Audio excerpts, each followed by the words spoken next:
Hello, public opinion aficionados, and welcome to Rasmussen Reports. And today, hopefully, is the last video that we do for a very long time on Israel and Iran. It looks like it's over. The 12-day war has been victorious. But what does it mean for U.S. public opinion? What does it mean for getting back to the very popular domestic policy agenda of Donald Trump? Lots happened just in the last 2 days. It's been tough to really figure out exactly what the truth is and where we are. But we're going to take a quick look at it and then go into the polling and see what this is going to do to the numbers. But this out of JNS, I guess, presumably the Jewish news service. Israel wins stunning 12-day war. Israel's Operation Rising Lion and America's Operation Midnight Hammer have finally defanged Iran's nuclear program and its ring of terror proxies around the Jewish state. Interesting. So it wasn't just about getting rid of the nukes. In utterly humiliating Iran, I guess that was the objective. The Middle East will no longer be destabilized by the world's former largest state sponsor of terrorism. You can see that there was an ulterior motive here. There was a lot of talk about how Iran can't get a nuke for 30 years, but I guess it had to be done now. And now it looks like Israel had a whole big punch list of other stuff they wanted to take care of. With US President Donald Trump's announcement of a ceasefire, Israel is emerging as the true victor of what Trump has aptly termed the 12-day war with Iran, just as in the stunning 1967 Six-Day War, in which Israel preempted an Egyptian attack, then defeated invading armies from Egypt, Syria, Jordan, and Iraq. Israel has emerged victorious following nearly 2 years of battles against Iranian terror proxy groups on three major fronts: Hamas in Gaza, Hezbollah in Lebanon, and the Houthis in Yemen. They've been busy, but some people disagree about whether the strikes have been effective. I saw a report yesterday out of Israeli intelligence services that the Iranian nuclear program had actually only been set back a few years. And then a leak, I think to CNN, that was picked up by New York Times and then run everywhere in the mainstream media. And whether this is true or not, it's already been cemented into the minds of the NPCs who consume this filth. Strike set back Iran's nuclear program by only a few months, a U.S. report says. Well, this is the same U.S. that says in a report that the vaccines are safe and effective, but whatever. Preliminary classified findings indicate that the attack sealed off the entrances of two facilities, but it didn't collapse their underground buildings. So now, obviously, part of this is trying to undermine Trump's success. We'll get to the polling, but I think the New York Times here acknowledges that this was probably a positive thing for Donald Trump, and they're trying to minimize it. This is like the first thing that they breathlessly released. And look at the names that are attached to this. Maggie Haberman's in there. But so many people worked to get this news article released.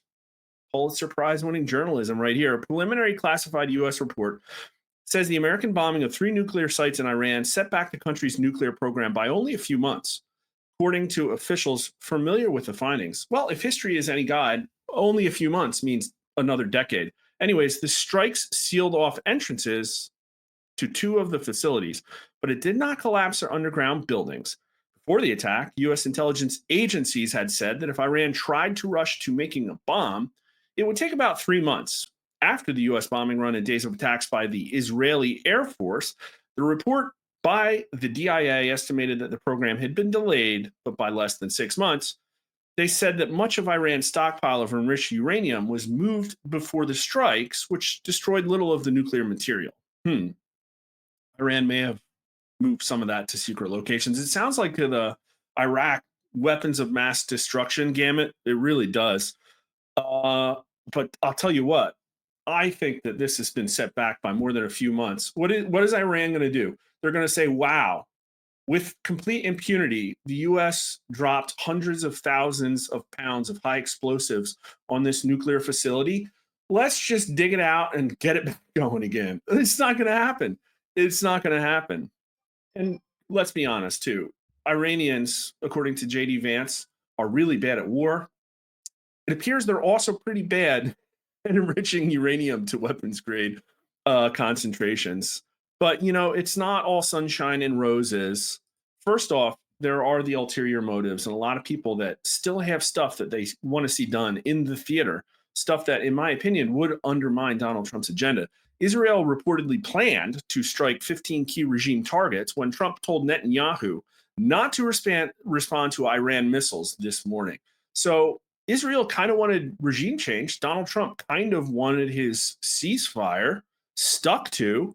And Donald Trump did float that trial balloon about regime change and True Social, to which Karen Levitt responded. He was just asking a question, and Donald Trump came out very strongly against regime change. In my opinion, a very good decision. But that's what Trump does. Yeah, he says a lot of stuff. He thinks out loud. He's an ideas guy, and I know it. I kind of am too. And it seems a little chaotic to some people, but he's proven himself to be a nimble navigator. And what happened is now he's apparently pretty pissed at Israel. And that's not a good place to be in. We've talked about how Israel's approval rating in the United States is plunging, at least as measured by who do you support most, Israelis or Palestinians. Israel, one of our biggest allies, is now only supported by 14% more than the Palestinians. And that's down from 30. Not a good place to be, especially if you depend on U.S. military assets in order to stay sustainable, or whatever you want to call it. But here's Steve Bannon just for a minute or two to give you a feeling about what is going on. And Trump's pissed. You have the gall, particularly of what this guy did for you and the grief he's taken over here. You had the gall talking about Netanyahu when he said, "This is what I've done, and I need you to be a partner. I need you to stand down." First, is why I can't stand. I can't stop at all, which is another lie of the many lies we've gotten from the Netanyahu government. Oof. A bald-faced lie. But then he says, "Okay, I need you to stand down. I can't have any scale. If you can't get some guys back, it's fine." Goes to bed, gets a couple hours, so he wakes up, and you lied to him. That's why he's furious. Furious. He's talking about the interview on the White House lawn when Donald Trump said these two countries have been fighting forever. They don't even know what the F they're doing anymore. That's as mad as I've ever seen the president of the United States. And think about it. How did you get his anger like that, given everything he's done for you and the pressure he's under and a couple hours sleep? Now he's got in a freaking plane and fly for what, 6-8 hours? Completely derailed the MAGA agenda. We were talking about getting the big, beautiful bill passed. We were talking about the Democrats imploding because they were having anti-ICE protests in LA. To sit down with this crowd at NATO, which you know he's just wildly enthusiastic about doing that. And plus putting himself going in the air at a time when you're in a shooting conflict in the world, putting his life at risk to do that. And this is what he gets. This is the thanks he gets. Don't sit there and don't glaze him. Netanyahu goes on Israel TV and glazes him. Don't glaze his butt. Don't slobber all over him. It doesn't mean anything. You showed what you really thought of him last night. Yeah, that's rough. Again, Trump is a big loyalty guy, and I think a lot of masks slipped. I think we saw a lot of interesting stuff. We saw some people be a little bit histrionic about what striking Iran would mean. It looks like none of that's played out, although I guess it's still a little early. And then we also saw a lot of people who revealed themselves as complete warmongers, or people who revealed themselves as having ulterior motives to use things like this predicate of nuclear weapons in Iran to, again, check other things off their foreign policy checklist. But let's go to the polling, because I think there's a little silver lining to this cloud. 84% side with Trump on stopping Iran's nuclear programs. Now, if you follow the stream, you've seen some of this before. This is actually before the strikes. We saw it coming, and we asked other questions as well. But let's go to the crosstabs here. Do you agree or disagree with this statement about Iran? They must never be allowed to have a nuclear weapon. 84% agree, 63% strongly. In modern politics, that's basically everybody. Only 9% disagree, only 3% strongly disagree. So Americans know it's like they just can't have it. Now, younger people are a little bit less likely to say that, but it's still 2/3 of them. And by race, black voters are least likely to agree, but it's still 77%, massive numbers. 89% of Republicans, every single freaking Republican, 71% of Republicans strongly agree, but also 56% of Democrats, and almost as high, at least some would agree, among Democrats. So this is a very almost commonly held core American belief that radical Islamists should probably not have nukes. if Iran were to develop a nuclear weapon, how likely is it that they would use it against Israel? 77% think likely, 50% strongly. So there is an aspect of fear here. Republicans way more likely to say likely, 61% very likely, 23% somewhat likely. There's that 84% number again, but also 74% of Democrats, although they're less likely to say very likely.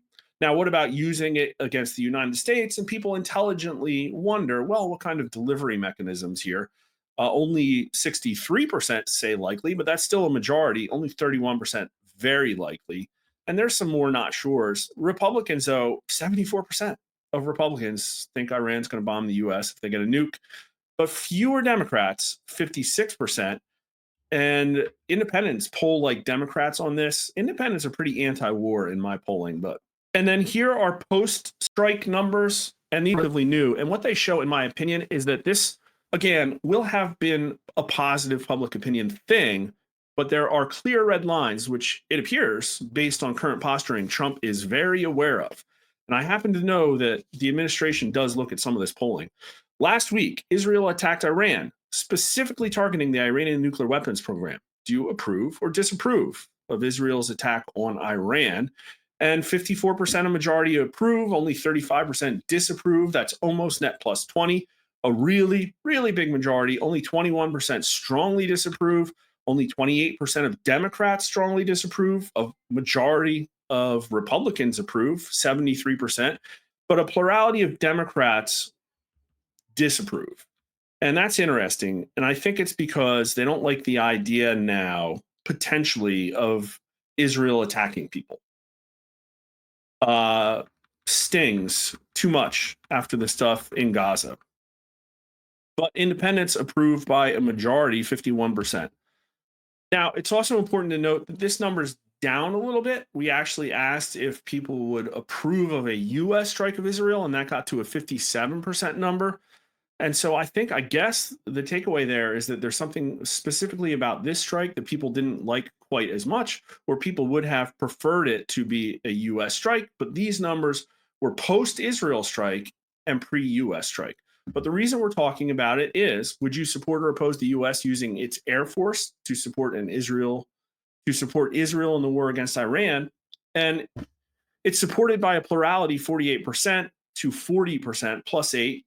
Not as much as the airstrike, but I think the key word here is war. And it shows that Americans are a little bit more trepidatious when you throw that word around.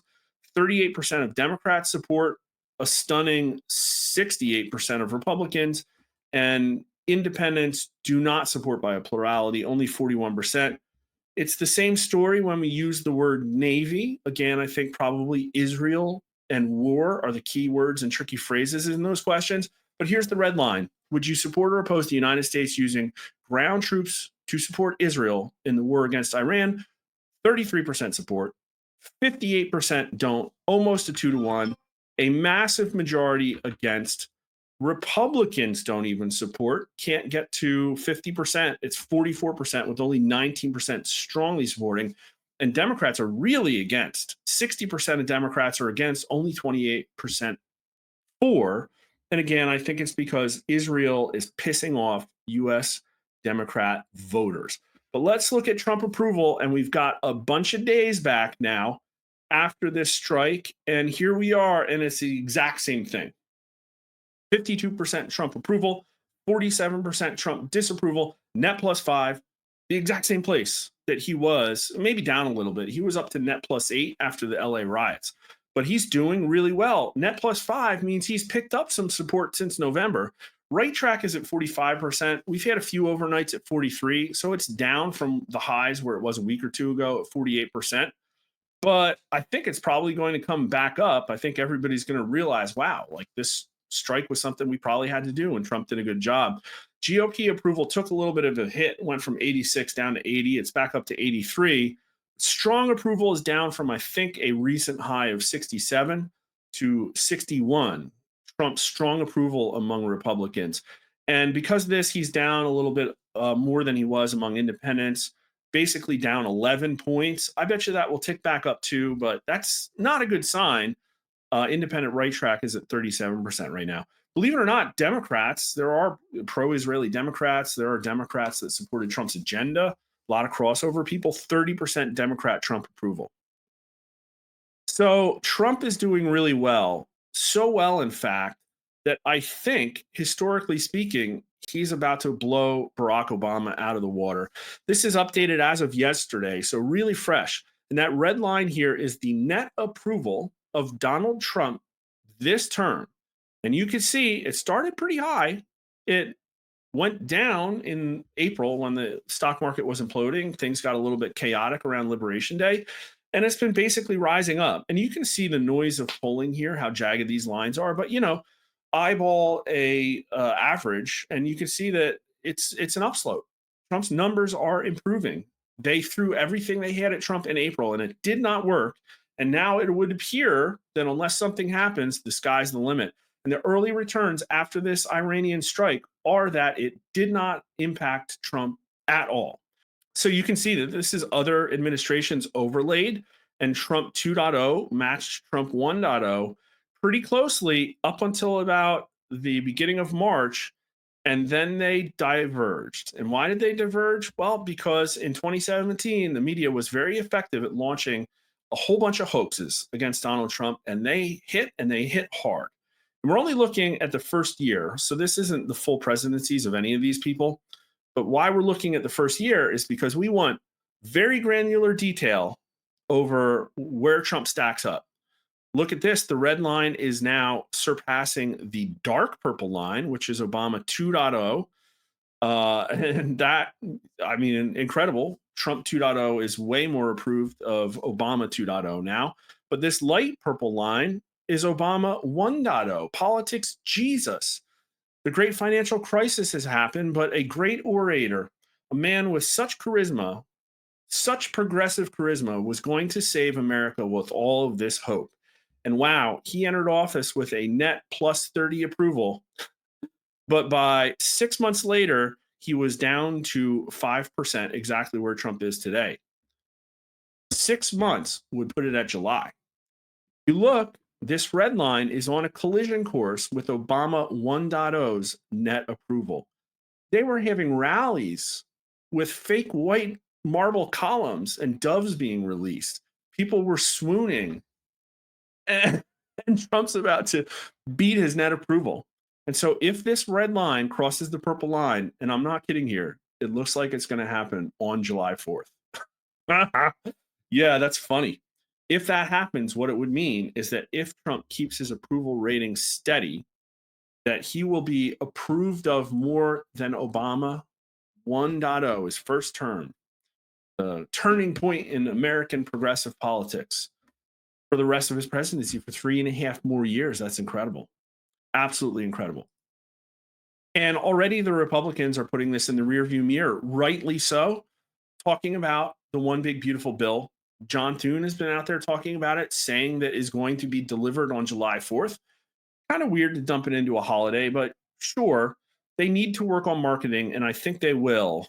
I don't think that they've figured out something that sticks yet, because the polling about the one big beautiful bill is all over the place. Quite frankly, what did Americans want? They wanted the government shut down and just brutalized with a hatchet. And we're not going to get that, I think. But maybe we can put this in the rearview mirror, and all of a sudden Congress can get hot passing Donald Trump's domestic policy agenda, because right now we almost have more House impeachment resolutions from Democrats than we have signed Republican bills. And I know it's hard to herd all these cats. Democrats never have problems herding the cats. It's always on the Republican side. And, this bill's probably going to be a mess, probably going to cause the deficit to increase massively, but then there's some good stuff in there. But let's see some one-page bills after this that get all those things that Americans want, that we can focus on now. Let's put Iran in the rearview mirror and talk about election integrity. Let's talk about doing things like E-Verify to increase self-deportations. Why are we going to spend $500 million hiring more ICE agents when we already have E-Verify? Just put it in place, and the problems will solve themselves. So I think it's in the rearview mirror, onward and upward, and this will be a at least moderate pickup for Trump, followed by maybe another moderate pickup for Trump. I think the Democrats are going to be on the ropes and then try and come out of the gate swinging. probably in late August or early September with some major hoax that we can't even possibly predict. Because right now, it doesn't look like they're on a path to electoral victory, unless you're in a place like New York, where you're electing radical socialists to mayoral positions that will only hasten the demise of the big blue cities. And I guess I'm here for it. If you are too, make sure you like this video, follow us at Rasmussen_poll, and a little bit of housekeeping here. Because it's summer and because I think we're going to retool the way that we do our formats, we're going to live stream, I think, Monday and Thursdays now instead of Monday, Wednesday, and Friday. So fewer long streams, but maybe longer. And I'm going to put out a lot more of these kind of standalone videos. That's all going to get released on YouTube, Rasmussen_poll. But we also are going to create a new channel, Rasmussen_rewind, where we highlight all the clips that you may have missed from the streams and from the interviews we do. So please go there now, like and subscribe to their channel. There's nothing there yet, but there will be soon. I'm looking forward to it. I hope you are too. Thanks again for watching. If you've learned something, please follow us at RasmussenReports.com, Rasmussen_poll at Twitter. Follow us on YouTube. Please like and subscribe if you haven't already. Mark_R_Mitchell at Twitter. And thanks for watching.